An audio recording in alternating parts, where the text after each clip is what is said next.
Eu sou Hélio Bruck Rotenberg, eu sou presidente da Positivo Tecnologia. Aliás, sou presidente da Positivo Tecnologia há 32 anos que eu lidero essa empresa.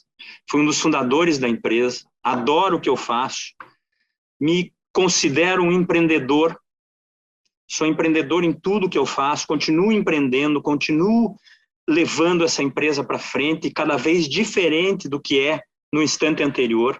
Fizemos um grande planejamento estratégico em 2017, que está levando essa empresa a outros patamares. Hoje somos o líder em conteste no desenvolvimento de hardware no Brasil. Isso me deixa muito feliz e muito animado.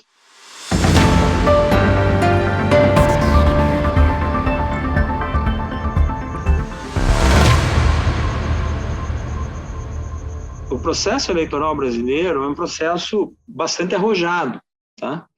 Há muitos anos nós temos uma eleição eletrônica, né? Processo que foi sendo aperfeiçoado com o tempo, processo que sempre pode ser mais aperfeiçoado. Nada é perfeito e tudo é evolutivo. Mas eu acho que a gente tem um sistema único, um sistema muito bacana. A gente deveria ter muito orgulho do sistema brasileiro, do sistema eleitoral brasileiro como um todo. Tá? Eu acho que todos os brasileiros deveriam se orgulhar e entender um pouquinho mais do processo e para saber o quão seguro é ou não esse processo. Mas deveríamos nos orgulhar dele.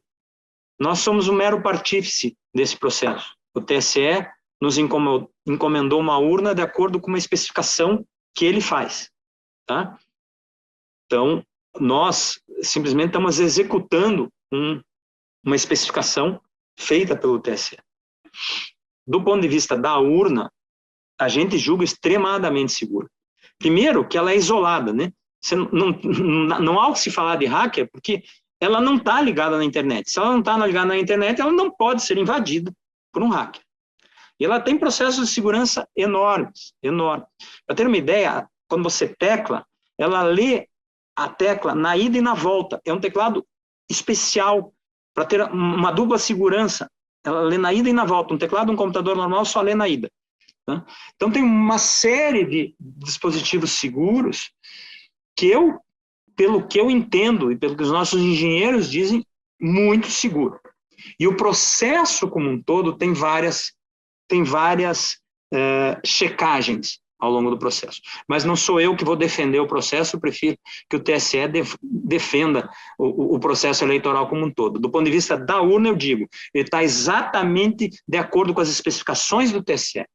E pelo que a gente entende de segurança, é muito seguro. Estamos fornecendo 225 mil urnas para a eleição de 2022, e vamos fornecer mais 176 mil urnas para a eleição de 2024, foram 2 processos licitatórios. Cyberataque é uma realidade, assim como a gente convivia com um ladrão na casa e botava uma cerca mais alta, um amigo meu brincava que sempre o muro dele tem que ser mais alto do que o vizinho, assim o ladrão ia atacar o vizinho, né? Mas a gente vai ter que se defender, né? De maneira diferente, ou seja, sempre vai existir criminoso, infelizmente, e esses criminosos vão tentar ter alguma vantagem invadindo os teus sistemas e você vai ter que se proteger de alguma maneira, vai ter que cada vez evoluir nessas proteções. Existem empresas especializadas muito boas, existem, além das empresas, você tem que ter internamente pessoas muito competentes para fazer isso, para se defender.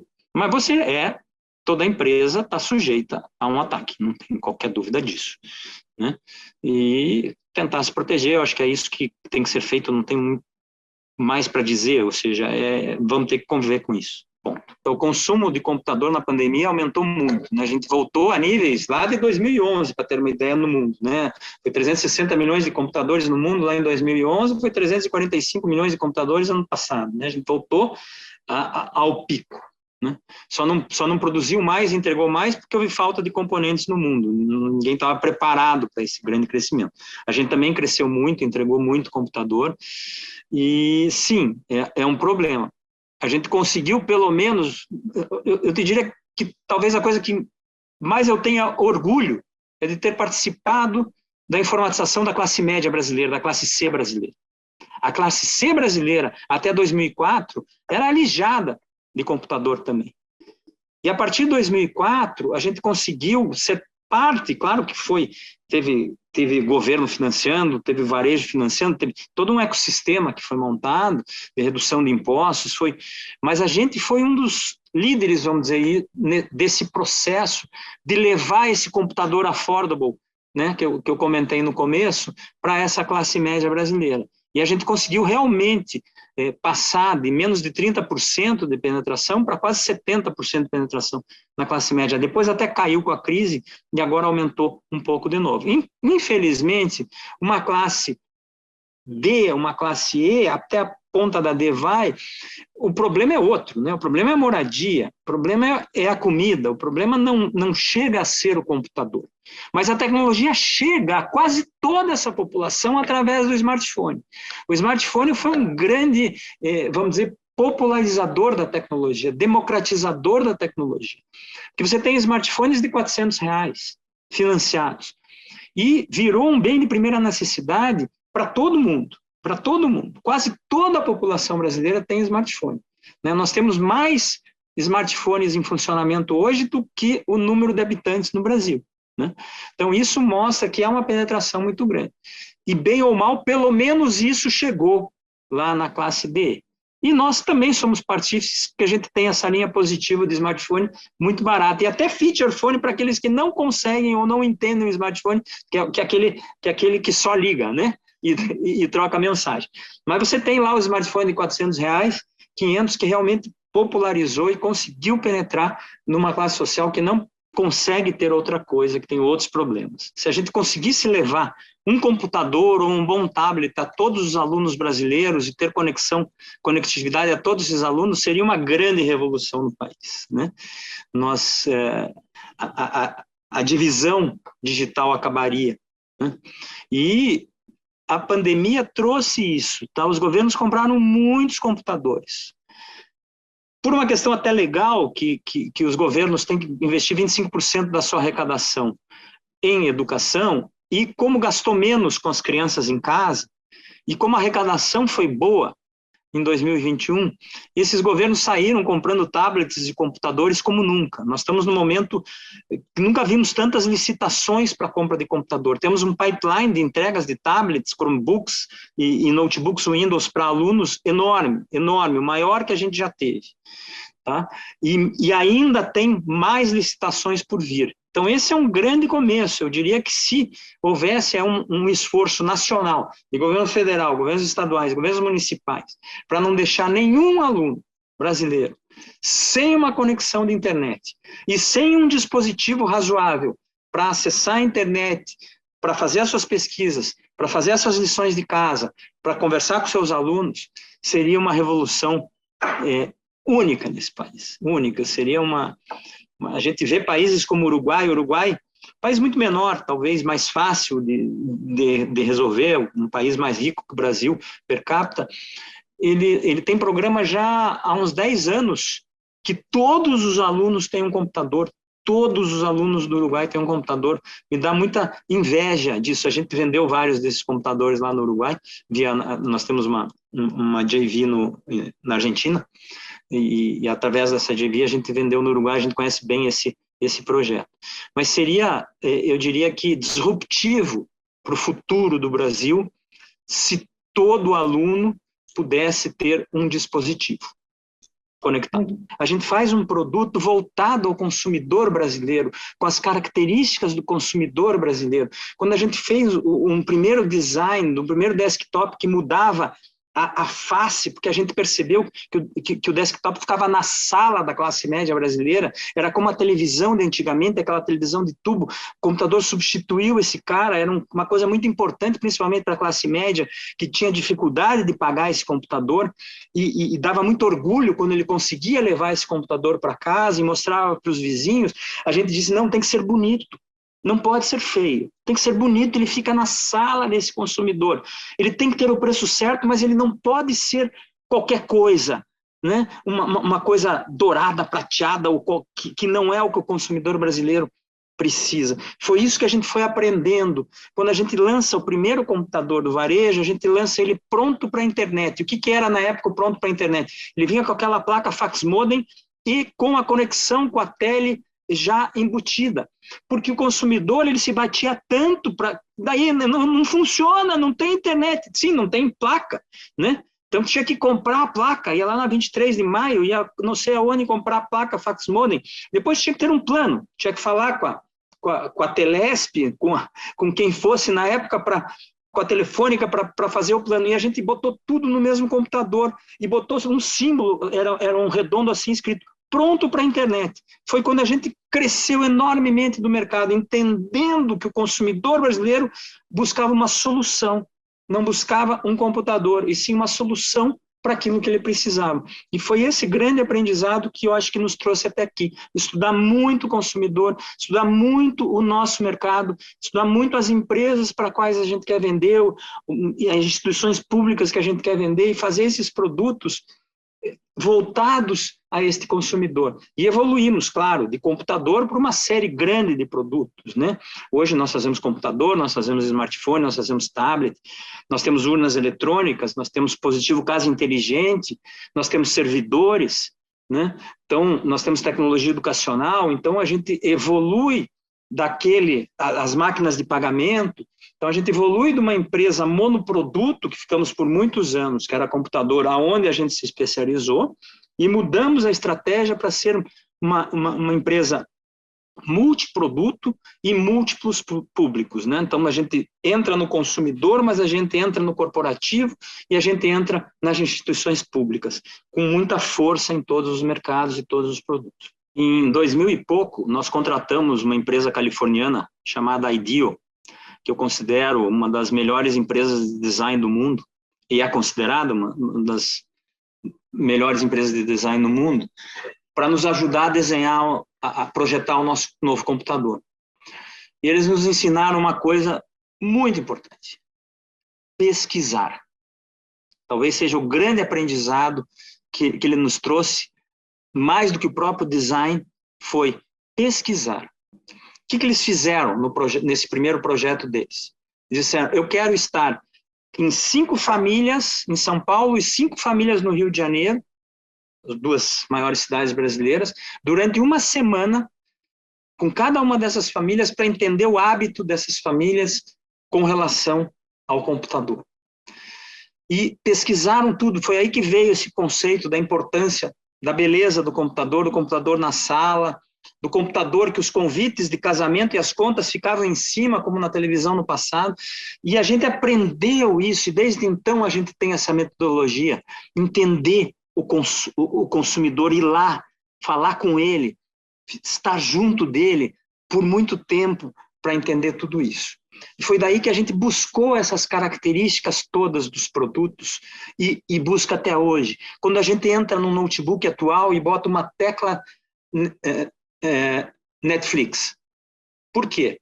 Porque a gente vê que a classe média cada vez mais usa Netflix, tem dificuldade de instalar o app e tudo mais, então a gente bota uma tecla chamada Netflix, que você tecla no Netflix e automaticamente entra o Netflix na tua tela.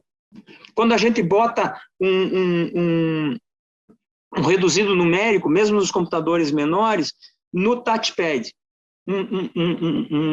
é um adesivo com reduzido numérico, porque essas famílias que têm um computador em casa, eles usam tanto para a lição do filho, quanto para fazer uma conta, uma contabilidade, um currículo. Então é importante o reduzido numérico e a gente bota isso no computador. Então, dando alguns exemplos do que é fazer para o consumidor brasileiro determinadas coisas. Tá? A gente lançamos há 3 meses, o primeiro computador com Alexa, né, que é a tendência de falar com o computador, que não tem, a gente lança o primeiro computador com Alexa no Brasil. Né? Então, essas são as coisas que a gente traz para o consumidor brasileiro, estudando as necessidades desse consumidor brasileiro. Você se referiu à cor, que eu me referi ao dourado e prateado. O brasileiro não gosta de coisas que chamem a atenção no notebook quando vai para um aeroporto. Gostam da sobriedade. nas pesquisas todas, não que gostem de coisa feia, não, gostam de coisa bonita. Gosta do azul marinho, gosta do prateado sóbrio, fosco, gosta de um preto bonito, até de um branco, mas não gosta daqueles prateados, daqueles dourados, daquelas coisas que lembram o falso. Não gosta. Não é todos, mas a maioria da população e da classe média brasileira tem esse gosto, tem essa sobriedade no seu gosto, que é diferente do consumidor oriental, do consumidor chinês, do consumidor coreano, que tem um gosto um pouco diferente. Isso é uma questão de gosto. Então, a gente acaba adaptando os nossos produtos para essas questões de linha reta. Os ângulos não são tão retos para o brasileiro, preferem um ângulo, as coisas mais arredondadas. São coisas que a gente vai aprendendo com o consumo, e o consumidor também vai variando os seus gostos, né? Isso não é estanque no tempo, ele vai evoluindo e mudando os seus gostos. O sistema tributário brasileiro é muito confuso. Simplificar essa coisa toda seria muito importante para o Brasil, para o empresário brasileiro, para haver mais confiança, para haver mais investimento. Reforma trabalhista. Reforma trabalhista é uma coisa mais complexa, né? Porque mexe com direitos, é sempre difícil discutir. A tributária é mais fácil, desde que você não mexa com a arrecadação, simplificar dá para fazer. Agora, a trabalhista, você mexe com interesses, direitos adquiridos, é muito mais complicado. A carga tributária é pesada. Quando a gente compara com outros países, o custo do empregado da nossa fábrica é muito maior. Então, o custo é maior para produzir no Brasil. Então, se a gente pudesse diminuir esta carga tributária, seria muito boa. Mas, por outro lado, o sistema de saúde brasileiro, o sistema previdenciário brasileiro depende dessa carga tributária. Então, como é que faz isso? Não sei, muito difícil atacar uma reforma trabalhista mais ampla. Uma reforma administrativa, a mesma coisa, mexe com direitos adquiridos, mexe. Se funcionário público ganha muito ou ganha pouco, é uma discussão que não vai chegar-se a uma conclusão. É assim, quer que se fique como? Tentativa de que para frente seja mudado e seja diferente com as carreiras, parece ser interessante também, parece ser uma discussão muito relevante. Uma pena que a gente não consegue dar profundidade a essas discussões, botar as melhores cabeças do Brasil para discutirem essas reformas de maneira isenta, sem o político imediatista, mas olhar isso de maneira mais profunda, mais estrutural, mais estruturante, seria muito importante. A indústria de componentes, de circuitos eletrônicos, ela é super concentrada. Super concentrada. Há muito tempo ninguém ouvia falar de Taiwan, né? Aquele paizinho pequeno. Eu vou todo ano para Taiwan. Todo ano na Computex, só não fui nos últimos 2 anos por causa da pandemia. Todo ano em junho eu vou para Taiwan. Por que Taiwan? Que é o grande centro de componentes eletrônicos do mundo. Ninguém tinha ouvido falar da TSMC, né? Uma empresa responsável por mais de 50% dos componentes eletrônicos do mundo, pela fabricação, não pelo projeto. O projeto tem várias empresas pelo mundo que fazem. Mas a fabricação, né, a chamada Found, é lá em Taiwan, mais de 50% nesta TSMC. Né? Daí você vê que tem uma concentração também na China, na Coreia, nos Estados Unidos, e essa indústria está preparada para fazer 250 milhões de computadores, o mercado vai para 350. Mercado automobilístico, todo mundo diminuiu a produção, de repente cresce. Televisão cresce absurdamente, porque as pessoas estão em casa. Então cresce tudo ao mesmo tempo. O que acontece? Falta produto. Falta produto. As empresas não têm capacidade de produzir mais. Né? E são fábricas muito sofisticadas, que dependem de maquinário muito sofisticado, e maquinário que demora 2 anos para ser produzido. Né? Então você não aumenta de uma hora para outra essa capacidade produtiva. Então foi muito difícil. Ali de setembro, outubro de 2022 até julho de 2020, setembro, outubro de 2020 até julho de 2021, agosto de 2021, foi muito difícil. Porque as indústrias estavam aqui e começou a crescer e a demanda que era para estar aqui foi para cá. Né? Então você começava a faltar tudo. Daí não conseguia te entregar o LCD, porque faltava o componente do LCD, e era uma reação em cadeia. Nós poderíamos ter vendido mais do que vendemos. Vendemos muito, batemos todos os recordes de venda, mas poderíamos ter vendido ainda mais. E aos trancos e barrancos, atrasando um projeto aqui, atrasando outro projeto lá, negociando com o cliente para explicar que estava faltando aquele componente, e assim foi, mas nós conseguimos fazer. A partir de agosto, setembro, começou a melhorar um pouco. Acho que atingimos o pico da falta. Tá? Então, a demanda começou a diminuir um pouco, e as capacidades produtivas foram aumentadas um pouco. Tá? Então, começou a melhorar um pouco. Então, os preços pararam de subir, começaram a cair muito, pouquinho ainda, mas começaram a cair, e você conseguiu já ter um pouco mais de flexibilidade de oferta, e começou a receber mais. E a gente conseguiu, então, reconstituir os estoques. Que também, o que acontece no primeiro momento, que os estoques baixam, né? Você vai até o zero do estoque, as lojas vendendo o computador que entra, sai, daí você começa a reconstituir os estoques. Então, demora um pouco mais até esses mercados se reequilibrarem. Eu acredito que aos próximos meses vão equilibrar. Ainda a frete está muito difícil, muito caro.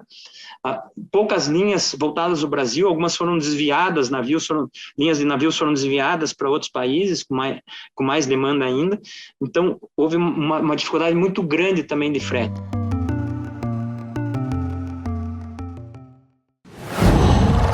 Qual